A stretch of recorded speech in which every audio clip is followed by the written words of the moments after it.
Qué rico, sabroso, también dulce. Qué rico, rico, rico, rico, rico, sabroso, también dulce. Qué rico, rico, rico, rico. Bienvenidos, queridos amigos, a su espacio de reflexión y análisis, Qué Rico Show. Recuerden que nuestro programa es retransmitido los días sábados a las 5 de la tarde por la Radio Comunidad, www.radiocomunidad.com. Ayer estábamos de cumpleaños con Mercedes Malaver y hoy estamos de cumpleaños con Maripili Hernández. Yo le confieso que estoy todo chorreado porque esta señora tiene 20 años dirigiendo el programa sin duda, con un promedio entre 4 y 5 invitados por día, los que aquí sacando la cuenta rapidito nos dio entre 8 y 10,000 personas entrevistadas. Eso no es poca cosa. En ese solo programa, porque en los medios llevo más. Ah, imagínate. O sea, ya saben por qué estoy asustado. Estoy más o menos como subirse al rincón del Morocho Hernández. Vamos a ver cómo nos va. Bienvenida, Maripili. Muchísimas gracias por cedernos tu tiempo. Yo sé que tú eres una persona muy comprometida con el tiempo y tienes un millón de actividades. Y entremos en materia. Placer total tenerte como dirigente político y no como periodista, porque cuando tú eres periodista eres muy aguda, así que te ponemos con la política. Fíjate, Maripili, yo he estado siempre haciendo seguimiento a las diversas debates que tú promueves, porque tienes una gran capacidad de generar opinión y no tienes piedad con la mentira. Si tú ves algo que está mal planteado, ¡pum!, le metes aquel tanganazo. Y yo he visto con mucho interés cómo tú has precisado y has exigido que eso no salga del debate, el momento político que está viviendo la oposición venezolana, visto desde un ángulo muy interesante, porque bueno, tus posiciones políticas no son escondidas. Y tu reflexión política es más difícil aún desde ese ángulo, porque dice, en el peor momento, en la peor gobierno y gestión que ha tenido Venezuela, coincide con el peor momento de la oposición. Eso es una incitación al debate que puede dar mucho tiempo. Yo quisiera oírte desarrollar esa idea. Sí, bueno, yo primero gracias por la invitación. No, un verdadero honor. Y sí, mira, cuando uno analiza la situación actual, a mi modo de ver, este es el peor momento para los sectores de gobierno, pero también es el peor momento para los sectores de la oposición. Yo creo, la oposición ha tenido a lo largo de estos años pocos éxitos. Principalmente los éxitos que ha tenido han sido de orden electoral, es decir, cuando la oposición toma el camino electoral y lo hace de una manera coherente y lo hace de una manera unitaria, ha sido exitosa. Ejemplos, quizás el ejemplo más cercano que tenemos es en las elecciones parlamentarias del año 2015. Sin embargo, cuando la oposición ha tomado otros caminos, sobre todo caminos de orden insurreccional o de tratar de jugar a una apuesta que yo la llamo el todo o nada, en esos momentos la oposición pareciera perder el horizonte, pareciera perder la perspectiva y no solamente el objetivo hacia dónde va, sino la metodología de cómo hacer las cosas. O sea, el método de lucha en particular. Sí, es decir, pierde la estrategia y pierde la táctica, para decirlo en términos de revolucionarios antiguos. No, también los vaqueros hablan así. Bueno, el asunto es que en esas oportunidades, y es lo que pareciera se está viviendo ahorita, la oposición se dispersa, se disgrega y pierde parte de los escenarios que posiblemente hubiera logrado en otras oportunidades. A mi modo de ver, en este momento, este es uno de los peores momentos que ha vivido la oposición venezolana en los últimos 20 años. A pesar de las grandes movilizaciones de enero, febrero y marzo, que es lo que mucha gente dice, lo utiliza como excusa para alimentar fantasías, si tú quieres, o alimentar entusiasmo, dependiendo de cómo lo vean. Porque yo considero que este es uno de los peores momentos de la historia reciente de la oposición. Bueno, porque ha perdido prácticamente todos los escenarios donde donde puede tener oportunidad de poder. Ha perdido alcaldías, ha perdido gobernaciones, ha perdido concejales, asambleas legislativas.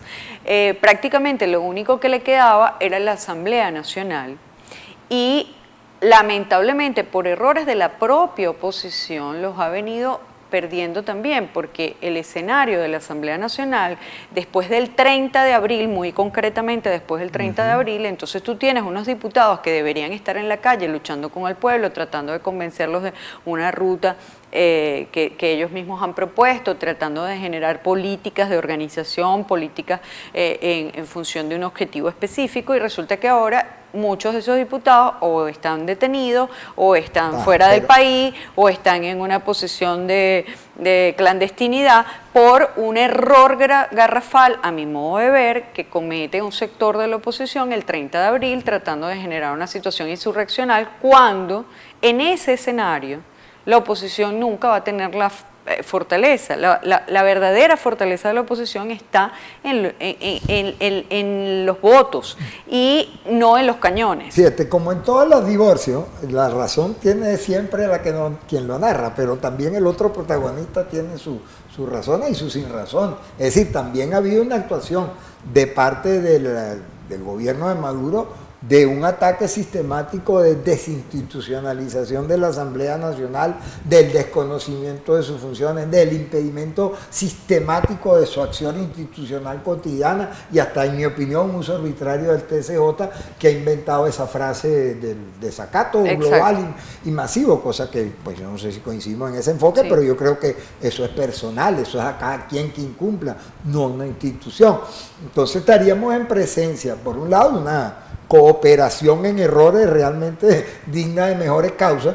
La lista que presenta es factible, tangible más que factible, es una lista de hechos, pero también hay una lista de acciones que ha recaído sobre esa asamblea que la ha llevado a la inactividad en muchos casos. La gestión del año pasado, yo no sé cuántos intentos de leyes tuvieron, pero que yo sepa, la ley de la semilla, o sea, muy pocos como para funcionar. O sea, una pregunta simple, yo apruebo una ley y ¿qué hago con ella? Me la tengo que comer porque no puedo actuar. Entonces hay dos factores que han cooperado, los errores aceptados, pero también las agresiones institucionales de parte de quienes manejan el TCJ, el CNE, etcétera, etcétera. Concluyo, en quien afecta a eso es la democracia. Cuando tú tienes dos factores que están altamente polarizados, en este caso gobierno y oposición, y que se confrontan además de una manera muy directa, muy fuerte, tú no puedes alegar que tú estás mal porque el otro te está atacando. Eso es claro. A ver si me explico. O sea, lo natural es que el adversario que tienes enfrente trate de cercenar tus posibilidades, trate de cercenar tus fuerzas. Y lo correcto sería que entonces del lado de la oposición se generaran estrategias y se generaran tácticas que permitieran superar los obstáculos que lógicamente te va a poner el adversario. Contundente argumento, pero si yo voy a boxear, usted sube con una cabilla, usted no está boxeando, está dando cabillazos. Ella no responde eso en un no es minuto. Lo que yo traté de decir. Ella no responde en un minuto. Qué rico, sabroso, también dulce. Qué rico, rico, rico, rico, rico, sabroso, también dulce. Qué rico, rico, rico, rico. Qué rico, sabroso, también dulce. Qué rico, rico, rico, rico, rico, sabroso, también dulce. Qué rico, rico, rico, rico. Bueno, continuamos, querido amigo. Ella dice que no quería decir eso y yo le inventé un cabillazo. Desarrolla esa idea. No, creo que el asunto es que yo creo que la oposición ha venido cometiendo dos estrategias, dos errores fundamentales. Uno, apuesta siempre al todo o nada, o la mayoría de las veces apuesta al todo o nada. Y cuando tú haces una apuesta del todo o nada, tú tienes que tener conciencia que uno de los escenarios es nada. Y casi uno de los escenarios es nada. Y sobre todo si el enemigo o el adversario contra el cual tú estás luchando tiene en ese escenario mayores oportunidades que tú, porque matemáticamente hablando tiene mayores oportunidades que tú, pues es muy probable que tú te quedes con el escenario de nada. Por ejemplo, cuando tú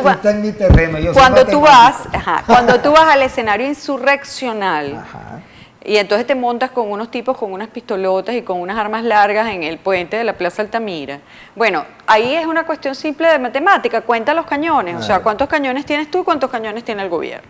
Y evidentemente ahí, en ese escenario, la oposición está en una obvia desventaja. Entonces, tú no puedes hacer una apuesta del todo o nada, sobre todo cuando tú tienes menos oportunidades objetivas para llevar adelante una determinada acción. Ahí te tengo una pequeña acotación de tu propio discurso en el negro anterior. Tú hablaste de los sectores de la oposición y los sectores del gobierno, porque hay sectores en cada uno de esos. Sí, pero te decía que habían dos errores que a mi modo de ver había cometido. Sí, para terminar la idea. Por favor. Pues. Es que en la defensa está que no es la oposición, sino un sector de la oposición. Sí, eso creo que ha quedado claro. El otro error que creo que persistentemente viene cometiendo la oposición, y que está muy relacionado con el primero, es que no se come, que se pretende comer el elefante de una sola vez. Y los elefantes hay que comérselos tasajeados, hay que comérselos por pedacitos. ¿Viste? ¿Viste? Exacto, porque si tú te tratas de comer un elefante de un solo bocado, simplemente te vas a morir atragantado. Y creo que muchos de los intentos que ha llevado adelante la oposición ha hecho que mueran, que mueran al nacer, porque se mueren atragantados, porque pretenden abarcar tanto que no logran ninguno de los objetivos. En cambio, que si fueran, como digo yo, tasajeando el elefante, y un día ganas una gobernación, otro día ganas una alcaldía, ganas unas asambleas legislativas, ganas unos consejos municipales, ganas esto, y vas recortando las posibilidades de poder que hasta este momento ha tenido el gobierno de Maduro, pues allí tú vas conquistando terrenos y tú vas adelantando. Y pienso que eso puede ser parte de los errores que en este momento esté cometiendo ese mismo sector de la oposición en las conversaciones que se están dando con la intervención de Noruega. Porque pretender que tú lo quieres todo y que además lo quieres todo ya, y que si no entonces no quieres, o sea, si no entonces no se negocia nada, te puedes quedar sin nada. Y me pregunto yo, en este momento, ¿a quién le conviene quedarse sin nada? Porque Maduro tiene el gobierno, Maduro tiene el Estado, Maduro tiene el control de la mayoría de los poderes públicos. Entonces, ¿quién sale ganando si no pasa nada? Evidentemente va a ganar Maduro. Claro. Entonces, al quien no le conviene que no pase nada es exactamente a la oposición. Es ahí donde la oposición tiene que decir, bueno, ¿hasta dónde yo puedo llegar a conquistar? Y pensar que además estas conversaciones que se están dando en Barbados con la intervención del gobierno de Noruega no son la última batalla. O sea, no es que dependiendo de lo que se decía ahí se acabó el país y entonces bajamos la Santa María. Eso no es cierto. Eso no pasa nunca. O sea, los países no se suicidan. Los países no se suicidan. Entonces, la realidad es que tú puedes entender, y sería bueno ver incluso dentro de la propia historia republicana de Venezuela. Oye, la independencia se declaró el 5 de julio de 1811, pero no fue sino hasta 1821 con la batalla de Carabobo donde se terminó prácticamente de consolidar la independencia. Con estamos hablando mortandad y 11 años. Sí, estamos hablando de una guerra muy cruenta que dejó a todo lo que era en ese momento la llamada Gran Colombia en ese instante en una situación terrible. Y a Venezuela en particular. Sí, a Venezuela en particular, con una población diezmada, con una población hambrienta, y la cantidad de muertos, o sea, de toda y sin embargo, eso fue un esfuerzo inmenso, porque es que no vale solamente, y creo que hay que entender, y por eso nombro el 5 de julio, no sirve solamente decir somos independientes. O sea, pararte y firmar un acta de la independencia, ay, sí, ya se acabó. No, o sea, el contrario va a reaccionar. Los realistas iban a reaccionar. La corona española, que era el imperio más grande de ese momento, iba a reaccionar y eso era lógico. No hay una presión internacional para que ese extremismo ocurre, esa posición de todo, nada, ese destruir ya. A mí me preocupa más que la presión internacional, o la participación directa de la gente. Me preocupa más la poca capacidad que tenemos nosotros dentro de Venezuela, y en este caso me voy a referir específicamente a los sectores de la oposición, de toda la oposición, no a los sectores solamente extremistas que encabeza Guaidó. Creo que hay poca efectividad de los sectores, vamos a llamarlos más moderados de la oposición, que no están dentro del extremismo, de tratar también de imponer sus propuestas, de imponer sus metodologías, sus principios, y creo que es muy bueno que se estén dando las conversaciones en Barbados, pero yo también diría que dentro de la propia oposición se tiene que dar, dentro de los factores de la oposición, una ronda de conversaciones, porque la propia oposición a lo interno tiene bastantes incoherencias y tiene bastantes posiciones disímiles como para que realmente se sienten a conversar, más allá que vayan y hablen con el gobierno, pero que también dentro de la propia oposición haya como una ronda de conversaciones para que lleguen a unos mínimos acuerdos, porque hay un montón de gente muy importante de los sectores de la oposición que no está representada en esas conversaciones de Barbados. Pero hay que decir también que una enfermedad que se ha vuelto en Venezuela es lo que yo llamo las dicotomías, porque hay versiones del gobierno donde, bueno, quien quiera cuando uno se le acaba la teoría usa la especulación, que enfrenta a Diosdado con Maduro o a Diosdado ahora con Héctor Rodríguez. Entonces, por eso uno habla de sectores enfrentados en el gobierno que no están poniéndose de acuerdo, evidentemente. Suponte que eso fuera así. Ajá. Vamos a suponer que eso fuera así. No, digo, para que veas que la complejidad de la situación política. Claro, pero vamos a trivial. Suponer que hubiera factores dentro del gobierno que estuvieran también. Eso más bien favorece a la oposición. Pero déjame terminar. Vamos a suponer que hubiera factores dentro del gobierno que estuvieran peleados entre sí. Eso no les está produciendo ningún problema a ellos. O sea, quiero decir, cuando tú vas a los resultados, okay. Maduro sigue siendo presidente, claro. Maduro sigue gobernando, Maduro sigue teniendo el control del Estado, Maduro sigue teniendo el control de las instituciones. O sea, que si fuera cierto que dentro de los sectores del gobierno existe la misma división o una división parecida a la que se evidencia en los sectores de la oposición, pareciera que eso no está generando mella, por lo menos de la puerta de la calle para afuera. De la puerta de la calle para adentro uno no sabe lo que está pasando. Bueno, para saber qué va a pasar de la puerta de la calle para adentro, no, en realidad porque se nos acabó el tiempo. Sí. Yo siempre dejo que nuestros invitados tengan un minuto para redondear, por eso te estaba interrumpiendo porque se me estaba acabando el tiempo. Todo suyo.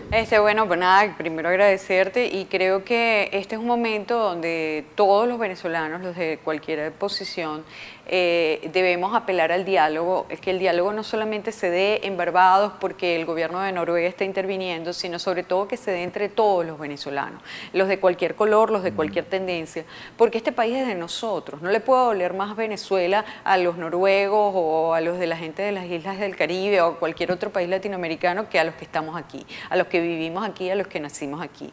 Entonces, creo que es un momento en donde tenemos que de verdad hacer un rescate de la República porque hay demasiada gente sufriendo, sobre todo por los problemas de orden económico y de orden social, y con madurez entender que la única manera de resolver nuestros problemas es que nos pongamos de acuerdo como personas civilizadas. Queridos amigos, pues este programa estoy seguro que va a generar bastantes conversaciones y reflexiones. Maripili, muy agradable, oye, de nuevo insisto, muy homenajeado.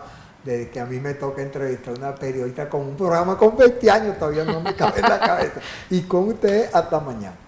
Qué rico, sabroso, también dulce. Qué rico, rico, rico, rico.